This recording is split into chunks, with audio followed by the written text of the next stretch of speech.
All right, hey, what's up? This is Nate from Swimnerd. I'm just going to show you guys, I'm going to run you through how to utilize Swimnerd.Live and the virtual scoreboard.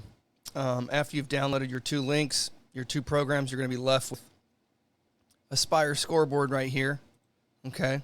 On this desktop, this is where I put my scoreboard files, which I clearly don't have any in there right now. And the Swimnerd.Live guides that we send you.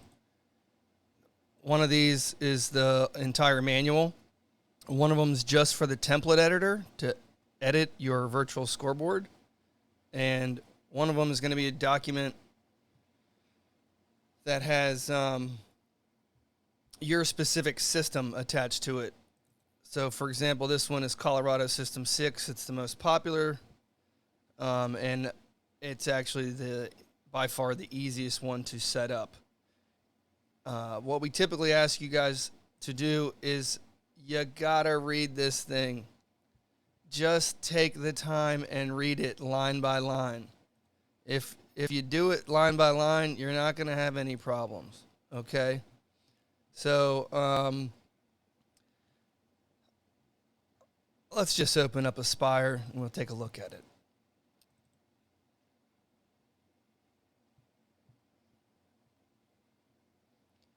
All right, this is basically your main control center here. Let me just show you everything that's on here. Right here is your timing system. This is what system you're using, okay? For example, CTS, that's Colorado 6, or Gen 7 Legacy. And you go over here to COM settings. This is when you're trying to hook it up, and you got to make sure that your communication ports are properly set. So you'll go back into your start guide, and then we will tell you what the COM settings are for your system. So Colorado 6, it's 9600, 8, even, and 1. So that one's already in here. And then I'm not connected to a 6 right now, but once you're connected to the 6, your COM port will show up, as you can see in this picture right here, COM port 5. Okay? If you are having an issue, you can go to the device manager. We built in the button right here so that you can go see what's happening to your USB ports. All right? You might need to add some drivers. You might need to uninstall and reinstall drivers, especially if you have Windows 11. Windows 11 has some bugs in it when it comes to prolific chipsets inside of the cables that we send you. So this is where you'll be able to see like if it's actually working or not. Once it's working right here, this will turn green and it will say connected. Okay. That is the first thing that we want to try to get. We want this thing to be green and say connected. So once you're all connected into the system, you should have a green connection. Okay. Select a sport. We're almost always swimming. It does do diving, does do water polo, but we haven't had too many people get super involved in that yet. If you are one of those people, please reach out to us and we will show you how to get it done. Those only work on the CTS 6. All right. Now, uploading a heat sheet is quite easy. Doesn't matter what system you use, you can always upload a heat sheet. I don't have Meet Manager on this computer, but basically what you do is almost everyone uses Meet Manager. You open up your Swim Meet, you go to File, you go to Export, Start Lists for your scoreboard. These start lists are .scb files. They're basically the heat sheet. All the names and the lane assignments and the events and the name of the meet and all that stuff. Once you get those files exported out of Meet Manager, bring them over to this laptop and put them into a file on your computer. Okay? Let's see, maybe whoops, just deleted that.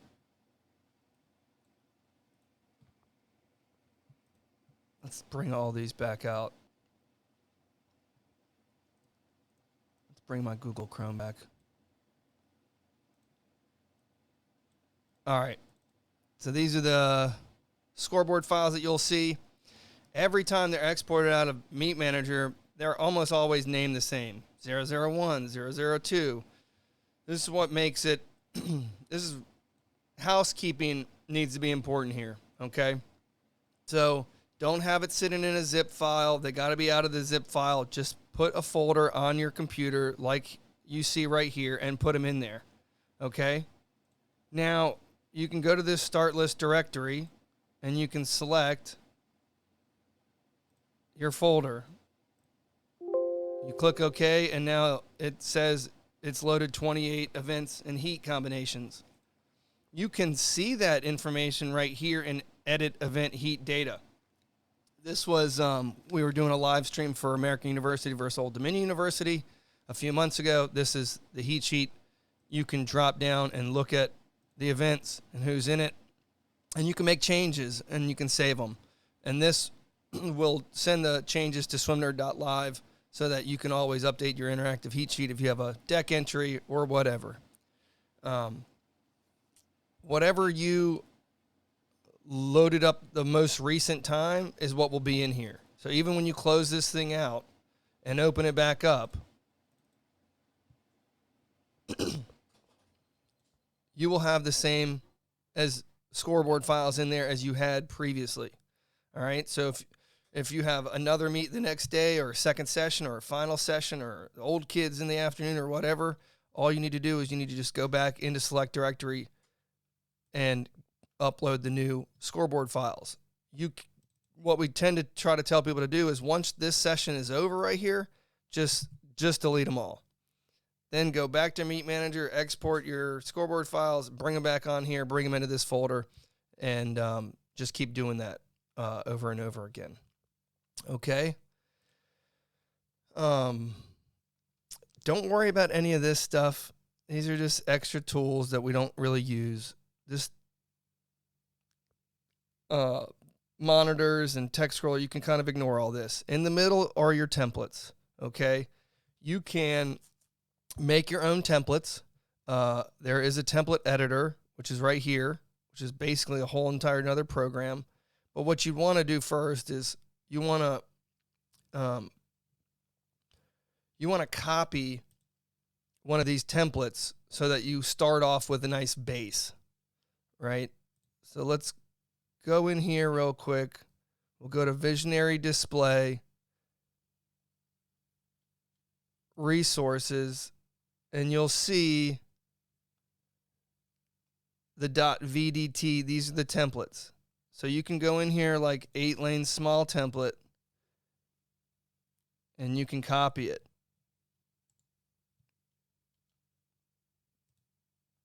So here's my copy, and now I'm going to write ODU American.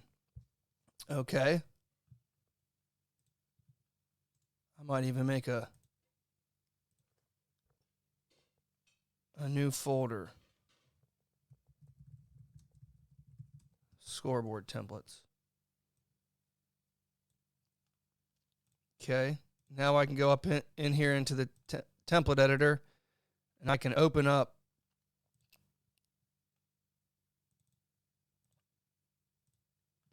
this template, and then I can go in and change it. So if I wanted to make it ODU versus American, if I wanted to change the colors,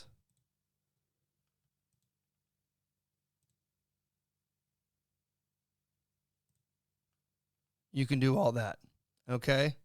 There is an entirely another guide. Here it is, help manual. We also email it to you that will teach you how to do this. The other thing you could do is you can go to Facebook, our Facebook page, Swimnerd.Live Community, and just ask people to send you their, if you see somebody's template that you really like, just ask them to send it to you in the Facebook group, and you can share your templates this way. All right? But your system starts with a bunch of templates, okay? So I'm obviously not connected, but I'm still going to show you everything else that how this thing runs. All right, so just going to send the template to the scoreboard. Obviously, I'm not connected, but there it is. It spits out your scoreboard. This is what it's going to look like. This virtual scoreboard right here is what you would typically use if you are trying to overlay the scoreboard over top of your video stream. Most people use OBS Studio. It's obsproject.com. It's the #1 open broadcast software in the world. It's really excellent, and you can bring in the scoreboard through a simple screen capture tool inside of OBS, and then you can maneuver it anywhere you want. You can put it at the top. You can put it in the corner. You can do whatever you want. Okay? That is, that's the, this is what you want to get up and running first before you even try to export live results. Once this is connected in green and your scoreboard looks good, then you're ready to export live results right here. Okay? This is going to open up Swimnerd.Live. If you already started an event, it will ask, do you want to continue with that event? I made this one yesterday, ODU versus American, so I'm going to say yes. If you want to say no, you just create a new one. Okay? The dates do not matter. The dates do not matter. What matters is the name, and then you create the event, and then when you're ready, you click Start Live Results. Now it's waiting for the data. To send the heat sheet information, you simply go back into this Edit Event Heat Data, and you click Save. And you're going to notice right here where it says Waiting for Data, this little button, the Save button, is going to shoot the data through the API onto the website at Swimnerd.Live. And there you go. So if you wanted to update somebody's name or add somebody into the 1,000 in lane 1,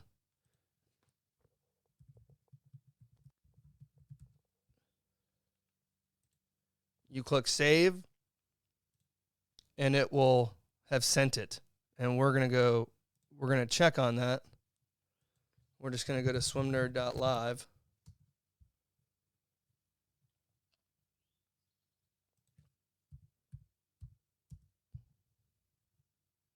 There it is. Here's the heat sheet. Okay. It's already there. Now you can just take this link right here, Control Copy, and you can paste it to all your friends. Okay. You can email it. You can put it on social media. One click, they're in. This thing's going to turn on live and run live. You're going to see it every single second. It is the bee's knees. When you're at a summit and you have 350 people looking at your virtual scoreboard, you know there's a lot of value in it. All right, so let's just go check out the 1,000 freestyle. Make sure I'm in there. Boom, there I am. Lane 1, outside smoke. I'm gonna crush these kids right here. Maybe back in the day. So anytime you want to change something, you can always click Save under Event Heat Data, and it will send whatever changes to your website, to the API. Okay. Other than that, that's pretty much it. Like, you don't touch this. Once this is up and running and properly working correctly, you just really, what you need to do is you need to go into display settings. Right click on your Windows desktop, go to display settings, go down here to power and sleep, and make sure that your computer doesn't turn off. If it turns off, it's going to be disconnected to the internet. We're not going to be sending the data to your website, and your virtual scoreboard will stop. Okay, so once this is set up, boom, you're done. That's the best thing about it. No one has to man it. It just is another computer that sits right next to your Meet Manager computer, and that's that. This computer can be used as plug into the camera. You can do that. If you don't want to do that, maybe it's a 50-meter pool. Maybe you got your cameras on the other side. Okay. What you can do is you can remote into this computer from another computer and screen capture your scoreboard, okay, and put it in through OBS or whoever. You might do it a different way. Generally, most people use OBS Studio, but That's it. It's pretty simple. The biggest issues that we have is really not being able to connect properly. And either that's usually like typical COM port not listening, not working properly. Either drivers or the CTS6 or the DAC might never have been cleaned and you've got dirty cables. We always tell people you should have some of that electronic spray for your connections if you ever have any issues. Other than that, it's the 6 is the easiest one. Superior swim timing also runs like that. CTS 5 kind of runs like that, even though there's a couple other things that you might need to change inside of your actual Colorado or your DAC or whichever you're using. So make sure that you go back into these into the setup guide and just make sure that you're following along exactly properly. Okay. As long as you go through this thing line by line, most people don't have an issue. Okay. I'm trying to think. I think that's pretty much it. If you want to turn a television into a scoreboard, there's a couple different ways you can do that. You can, if you have an HDMI on this laptop, just HDMI into the laptop, HDMI into your television, full screen the bad boy, and it should display whatever you want it to display. You can also go to a smart computer and go into, let's say you have an Amazon Fire Stick, you can go to their internet button, and you can go to Swimnerd.Live on the television, and then boom, your TV should fit this screen perfectly. That's how we have it set up. So you can do it that way. There are a bunch of ways that you can do that. So if you got any questions, feel free to give us a call. The Swimnerd hotline, 757-996-5512. You can email us, info@swimnerd.com. You can text us in the Swimnerd hotline, and we will get you guys up and running. Most people try to give it a dry run a few days before, just so they kind of understand what the software looks like, how things connect, and that sort of thing. Lastly, I'd say a hardwired internet connection is always the best. Ethernet's always the best. If you have really bad latency and you are way behind on Swimnerd.Live, that means your internet sucks. And you should remedy it that way. I would go hardcore Ethernet. Just grab an Ethernet cable and you'll never have any problems. But Wi-Fi seems to work just fine. You can actually tether a cell phone in the middle of nowhere and you can run this, at least the Swimnerd.Live part. You're not going to be able to stream video, but if you just need the website to be running so everyone can have it on their phone, we're sending tiny data packets into the internet so you can run it on a tethered cell phone and have no latency whatsoever. So this thing just does so many different things. It's one of my favorite things that we've built with the help of Dale and Aspire to make the swim meet experience 10,000 times better. On top of that, I guess the only other thing we didn't really talk about is you can add your own advertisements up top. This is also in your startup guide at the bottom on how to do that. So you can run your own ads. You can sell your own ads. We don't care. Whatever you want to do. Your sponsors, they can just run right up top when you click them. Here's one of my favorite companies, Swim Angelfish. They do a certification online for special needs adaptive swimming. For your swim lesson instructors, you can become a swim whisperer. And yeah, boom, link. When people click it, it just sends them to the website. So if Dr. Bob, the dentist, is one of your sponsors, they can click here and boom, it'll go to Dr. Bob's dentistry to sign up. Other than that, I think it's it. If you got any questions, give us a call. Thanks so much.